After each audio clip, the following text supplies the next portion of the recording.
Welcome to the Salmon Runs YouTube. Enjoy the video. You need Xbox Live Access and the Roblox app updated. Sign in now.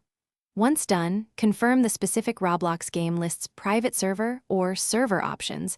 This is crucial because not all titles support them. Make sure you have enough Robux or the game's required purchase available on your account. If you don't, purchase from the Roblox store on console or linked PC. After purchase, navigate into the game's main page and open the server menu to begin creation. From the Servers or Create tab, select Create Private Server and enter a descriptive name so you recognize it later. Then pick Access Type, Private, and set Capacity and Expiration. This controls who can join and for how long.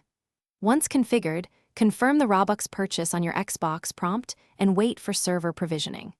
After creation, open the Manage or Settings panel to invite friends by Xbox gamertag or Roblox username, because invitations on console often require matching accounts. To join, open the game and select your private server from the server list or accept an invite you sent.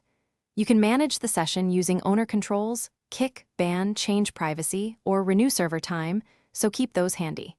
If someone can't join, make sure your Xbox NAT type is open and your Xbox/Roblox accounts are correctly linked. If needed, sign out and back in on Roblox to refresh tokens. Finally, restart the app if the server doesn't appear. Thanks for watching. Consider subscribing if we helped you.